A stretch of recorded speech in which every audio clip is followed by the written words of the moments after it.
Ravi colours இன்றைய trending பெண்களுக்கான exclusive கலெக்ஷனுடன் kurtis, palazzo pant, Patiala pant, துப்பட்டாக்கள், ஷேப்வேர்கள், நைட்டிகள், பிராண்டட் உள்ளாடைகளும் கிடைக்கும். ரவி கலர்ஸ், நேரு வீதி, ராஜா தியேட்டர் சிக்னல் அருகில், புதுச்சேரி.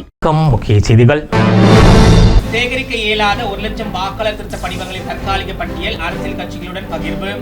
புதுச்சேரி தேர்தல் துறை சிறப்பு ஏற்பாடு. புதுச்சேரி காவல் நிலையங்களில் நடைபெற்ற மக்கள் மன்றம் நிகழ்ச்சி. பொதுமக்களின் குறைகளுக்கு உடனடி தீர்வு. ஆன்லைன் மோசடியில் ஈடுபட்டவர்களிடமிருந்து 10 லட்சம் ரூபாய் மதிப்புள்ள பொருட்கள் பறிமுதல்.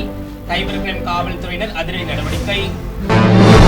காமாட்சியம்மன் கோவில் ராஜகோபுரத்திற்கு பாலஸ்தாபன வைபவம். சிவாச்சாரியர்கள் தலைமையில் சிறப்பு யாகம் மற்றும் பூஜைகள். இனி விரிவான செய்திகள். புதுச்சேரியில் சேகரிக்க இயலாத 1 லட்சம் வாக்காளர் கணக்கெடுப்பு படிவங்களின் தற்காலிக பட்டியலை அரசியல் கட்சிகளுடன் தேர்தல் துறை பகிர்ந்து கொண்டுள்ளது. புதுச்சேரியில் வாக்காளர் படிவங்களை வரும் 11ஆம் தேதிக்குள் பூர்த்தி செய்து திருப்பி தர வேண்டும். இருப்பினும் 1,08,000 பேர் இன்னும் SIR படிவங்களை திருப்பி தரவில்லை.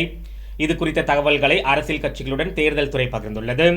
இது குறித்து புதுச்சேரி தலைமை தேர்தல் அதிகாரி ஜவஹர் விடுத்துள்ள செய்திக்குறிப்பில், புதுச்சேரியில் வாக்காளர் பட்டியலின் SIR சிறப்பு தீவிர திருத்தத்தின் சேகரிப்பு படிவங்கள் திரும்ப பெறப்படுவது நிறைவடைய உள்ளதாகவும் வரும் 16ஆம் தேதி வரைவு வாக்காளர் பட்டியல் வெளியிடப்படும் எனவும் தெரிவித்துள்ளார். இதில் படிவங்களை சமர்ப்பித்த அனைத்து வாக்காளர்களின் பெயர்களும் இடம்பெறும் என்றும், எனினும் சில வாக்காளர்களிடமிருந்து இடமாற்றம் நீக்கப்பட்டது, டூப்ளிகேட் என்ட்ரி போன்ற பல்வேறு காரணங்களால் SIR படிவங்களை சேகரிக்க முடியவில்லை என்றும் கூறியுள்ளார். சேகரிக்க முடியாத படிவங்களின் தற்காலிக பட்டியல் அரசியல் கட்சிகளுடன் பகிரப்பட்டுள்ளதாகவும், பொதுமக்களுக்கு தகவல்களை தெளிவாக தெரியப்படுத்தவும், வெளிப்படைத்தன்மையை மேம்படுத்தவும், பட்டியலில் தகுதியுள்ள வாக்காளர்கள் யாரும் விடுபடாமல் இருப்பதை உறுதி செய்யவும் ஒரு முக்கியமான நடவடிக்கையாக இது மேற்கொள்ளப்பட்டதாகவும் அவர் கூறியுள்ளார். புதுச்சேரியில் உள்ள அனைத்து காவல் நிலையங்களில் நடைபெற்ற மக்கள் மன்ற நிகழ்ச்சியில் பொதுமக்கள் குறைகளுக்கு உடனடி தீர்வு காணப்பட்டது. புதுச்சேரியில் அனைத்து காவல் நிலையங்களிலும் வாரந்தோறும் சனிக்கிழமைகளில் மக்கள் மன்றம் நிகழ்ச்சி நடைபெற்று வருகிறது. அதன்படி ஒதியஞ்சாலை காவல் நிலையத்தில் நடைபெற்ற மக்கள் மன்ற நிகழ்ச்சியில் காவல்துறை துணைத் தலைவர் சத்யசுந்தரம் கலந்து கொண்டு பொதுமக்களிடமிருந்து புகார் மனுக்களை நேரடியாக பெற்றார். இதில் காவல் கண்காணிப்பாளர் சுத்தி, ஆய்வாளர் செந்தில்குமார் மற்றும் காவல்துறையினர் கலந்து கொண்டனர். அரியாங்குப்பம் காவல் நிலையத்தில் காவல் கண்காணிப்பாளர் ஜிந்தா கோதண்டராமன், சேதராப்பட்டில் காவல் கண்காணிப்பாளர் ரகுநாயகம், காட்டேரிக்குப்பத்தில் காவல் கண்காணிப்பாளர் சுப்பிரமணியன் ஆகியோர் பொதுமக்களிடம் குறைகளை கேட்டறிந்தனர். காரைக்காலில் முதுநிலை காவல் கண்காணிப்பாளர் லட்சுமி சௌஜன்யா, நெடுங்காடு காவல் நிலையத்தில் காவல் கண்காணிப்பாளர் சுபம் சுந்தர் கோஷ் ஆகியோர் பொதுமக்களிடம் குறைகளை கேட்டறிந்தனர். இதேபோல் புதுச்சேரி போக்குவரத்து காவல் நிலையத்தில் போக்குவரத்து காவல் கண்காணிப்பாளர் ரக்ஷனா சிங் பொதுமக்களிடம் குறைகளை கேட்டறிந்தார். புதுவை, காரைக்கால், மாஹே, ஏனாமில் நடந்த மக்கள் மன்றத்தில் 49 பெண்கள் உள்ளிட்ட 200 பேர் கலந்து கொண்டனர். மொத்தம் 46 புகார்களில் 32 புகார்களுக்கு உடனடி தீர்வு காணப்பட்டது குறிப்பிடத்தக்கது. புதுச்சேரியில் ஆன்லைன் மோசடி வழக்கில் கைதான குற்றவாளிகளிடமிருந்து 10 லட்சம் ரூபாய் மதிப்புள்ள எலக்ட்ரானிக்ஸ் உபகரணங்களை சைபர் கிரைம் காவல்துறையினர் பறிமுதல் செய்தனர். சைபர் கிரைம் கும்பலுக்கு புதுச்சேரியில் வங்கிக் கணக்குகள் தொடங்கி கொடுத்தது தொடர்பாக கடந்த மாதம் 7 பேரை புதுச்சேரி சைபர் கிரைம் காவல்துறையினர் கைது செய்து சிறையில் அடைத்தனர். அவர்களில் முக்கிய குற்றவாளியான சென்னையை சேர்ந்த தாமஸ் என்கிற ஹயக்ரீவா, கணேசன் ஆகியோரை கடந்த 4ஆம் தேதி சைபர் கிரைம் காவல்துறையினர் காவலில் எடுத்து விசாரித்தனர். இருவரும் சென்னையில் வீடு வாடகை எடுத்து கேமிங் சென்டர் போல் வைத்து நடத்தி ஆன்லைன் மூலமாக இளைஞர்களிடம் பண ஆசையை தூண்டி வங்கிக் கணக்கை பெற்று வந்ததாகவும், வங்கிக் கணக்குகளை ஆன்லைன் மூலம் பணத்தை வேறு ஒரு வங்கிக் கணக்கிற்கு மாற்றியதாகவும் தெரிகிறது. அந்த பணத்தை டெலிகிராம் செயலி மூலம் மாற்றியது தெரிய வந்ததை அடுத்து இவர்கள் தங்கியிருந்த சென்னையில் உள்ள வாடகை வீட்டை சோதனை செய்ததில் 10 லட்சம் மதிப்புள்ள கம்ப்யூட்டர், கேமிங் சாதனங்கள் கமிஷன் பணம் மூலம் வாங்கி வைத்திருப்பது தெரிய வந்தது. கம்ப்யூட்டர்களை காவல்துறையினர் பறிமுதல் செய்து தாமஸ் என்கிற ஐக்ரீவா, கணேசன் ஆகியோரையும் நீதிமன்றத்தில் ஆஜர்படுத்தி காலாப்பட்டு மத்திய சிறையில் அடைத்தனர். புதுச்சேரி பாரதி வீதியில் உள்ள காமாட்சியம்மன் தேவஸ்தான ராஜகோபுரம் மற்றும் விமானங்களின் பாலஸ்தாபன வைபவத்தை முன்னிட்டு சிறப்பு பூஜைகள் நடைபெற்றது. புதுச்சேரி பாரதி வீதியில் உள்ள ஸ்ரீ காமாட்சியம்மன் தேவஸ்தான ராஜகோபுரம் மற்றும் விமானங்கள் பாலஸ்தாபன வைபவம் வரும் திங்கட்கிழமை 8/12/2025 அன்று காலை நடைபெற உள்ளது. புதுச்சேரி முதலமைச்சர் ரங்கசாமி, பொதுப்பணித்துறை அமைச்சர் லட்சுமி நாராயணன் ஆகியோர் முன்னிலையில் நடைபெற உள்ள இந்த நிகழ்ச்சியில் முன்னதாக ஞாயிற்றுக்கிழமை காலை அனுஜை, விக்னேஸ்வர பூஜை, கணபதி ஹோமம், நவகிரக ஹோமம், சாந்தி ஹோமம், கோ பூஜை உள்ளிட்ட விசேஷ பூஜைகள் நடைபெற்றது.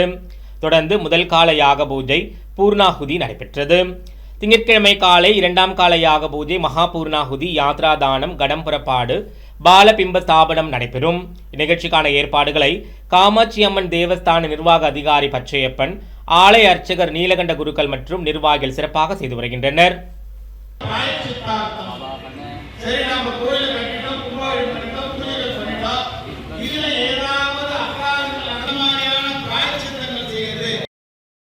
பிரெஞ்சு இந்திய மக்கள் நல நற்பணி இயக்கத்தின் சிறப்பு ஆலோசனை கூட்டம் அதன் தலைவர் டி சிவராஜ் தலைமையில் நடைபெற்றது. பிரெஞ்சு இந்திய புதுச்சேரி பிரதேச விடுதலை கால மக்கள் நல நற்பணி இயக்கம் சார்பில் சிறப்பு ஆலோசனை கூட்டம் காமராஜ் சாலையில் உள்ள தனியார் உணவகத்தில் ஞாயிற்றுக்கிழமை காலை நடைபெற்றது. நடைபெற்ற இந்த கூட்டத்திற்கு இயக்கத்தின் சிறப்பு தலைவர் நடேசன் தலைமை தாங்கினார். பொதுச் செயலாளர் சதாசிவ ரெட்டியார் அனைவரையும் வரவேற்று பேசினார். தொடர்ந்து இயக்கத்தின் தலைவர் டி சிவராஜ் தியாகி பென்ஷன் மற்றும் மீண்டும் பிரெஞ்சு நேஷனாலிட்டி குறித்து பேசினார். முன்னதாக கலைமாமணி கலியமூர்த்தி, ரகுபதி, பொன்னையன், பூபாலன், கீழூர் ரங்கநாதன், ராமலிங்கம் ஆகியோர் சிறப்புரையாற்றினர். இயக்கத்தின் தலைவர் டி சிவராஜை பாராட்டி காரைக்கால் நிர்வாகிகள் பொன் செல்வராஜ், மனோகர் மற்றும் ஜெகநாதன் ஆகியோர் பொன்னாடை போர்த்தி பாராட்டினர். ஆலோசனை கூட்டம் தொடங்குவதற்கு முன்னதாக குபேர் சிலைக்கு மாலை அணிவிக்கப்பட்டது. அதனைத் தொடர்ந்து பாரதி பூங்காவின் அருகே உள்ள ஸ்ரீ பாலாஜி வெங்கடேச பெருமாள் கோவிலில் அமைந்துள்ள ஆஞ்சநேயர் மற்றும் முத்துமாரியம்மன் கோவில் சிறப்பு வழிபாடு நடத்தப்பட்டது.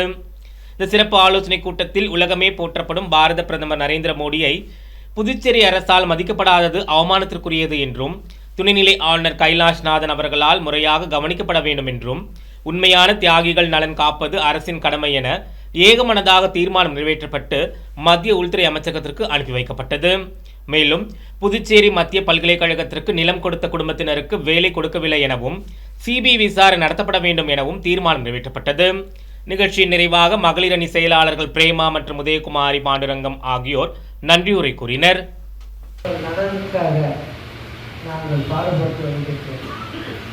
அதே போல நீங்கள் வயசில் இருந்து எத்தனையோ கட்சிகளுக்கு ஓட்டு போட்டிருக்கிறீர்கள்.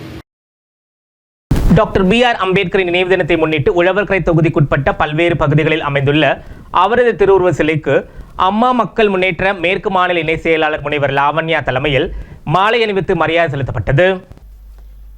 இந்திய அரசியலமைப்பு சட்டத்தின் சிற்பியும் சமத்துவத்தின் சிம்மக்குரலுமான டாக்டர் பி.ஆர். அம்பேத்கரின் நினைவு நாளில் அவரது கொள்கைகளையும் தியாகத்தையும் போற்றும் விதமாக அம்மா மக்கள் முன்னேற்றக் கழக மாநில மேற்கு இணை செயலாளர் முனைவர் லாவண்யா புதுச்சேரி உழவர்கரை தொகுதியில் சிறப்பு நிகழ்ச்சிகளை ஏற்பாடு செய்தார்.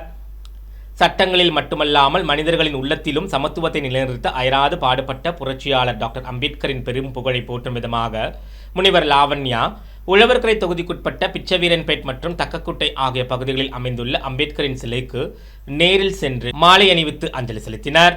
தொடர்ந்து பிச்சவீரன்பேட் பகுதியில் உள்ள 100 மாணவர்களுக்கு நாட்டின் பெருமையும் வரலாற்றையும் உணர்த்தும் விதமாக கல்வியின் முக்கியத்துவத்தை உணர்த்தும் விதமாகவும் நோட் புத்தகங்கள் வழங்கப்பட்டது. தக்கக்குட்டை பகுதியில் உள்ள 100 குழந்தைகளுக்கு அறிவுச்சுடரை ஏற்றும் விதமாக புத்தகங்கள் வழங்கப்பட்டன. மேரி உழவர்கரை பகுதியில் 50 குழந்தைகளுக்கு புத்தகங்கள் வழங்கி கல்வியின் முக்கியத்துவத்தை வலியுறுத்தினார். இவ்விழாவின் போது தக்கக்குட்டை பகுதியில் 100 நபர்களுக்கு பால் மற்றும் பிஸ்கட் வழங்கப்பட்டது. சமத்துவ உரையும் உறுதிமொழியும் இவ்விழாக்களில் பேசிய முனைவர் லாவண்யா அவர்கள் டாக்டர் அம்பேத்கரின் சமத்துவ கொள்கைகளையும் ஒடுக்கப்பட்ட மக்களின் உரிமைக்காக அவர் ஆற்றிய தன்னலமற்ற போராட்டத்தையும் எடுத்துரைத்தார். கல்விதான் இவ்வுலகில் மேம்பட்டது என்றும், ஒவ்வொருவரும் கல்வி எனும் ஒளியை கொண்டு சமூகத்தில் சமத்துவத்தையும் மேம்பாட்டையும் அடைய முடியும் என வலியுறுத்தினார். அம்பேத்கரின் கனவுகளை நிறைவேற்ற அனைவரும் பாடுபட வேண்டும் என தொண்டர்களையும் மக்களையும் கேட்டுக்கொண்டார். இந்த சிறப்புமிகு அஞ்சலி மற்றும் நலத்திட்ட உதவிகள் வழங்கும் நிகழ்வில் அம்மா மக்கள் முன்னேற்ற கழகத்தின் தொண்டர்கள், நிர்வாகிகள் மற்றும் பொதுமக்கள் திரளாக கலந்து கொண்டனர்.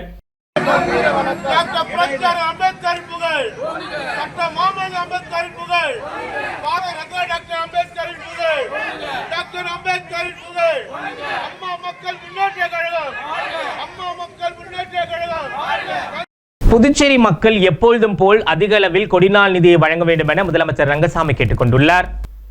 நம் தேசத்தை பாதுகாக்க அயராது பணியாற்றும் முப்படை வீரர்கள், முன்னாள் இராணுவ வீரர்கள், உயிர் தியாகம் செய்த வீரர்கள் மற்றும் அவர்களது குடும்பத்தினரின் தியாகத்தையும் சேவையும் நினைவு கூர்ந்து நன்றி தெரிவிக்கும் நாளாகவே ஒவ்வொரு ஆண்டும் டிசம்பர் 7ஆம் தேதி கொடிநாள் கொண்டாடப்படுகிறது.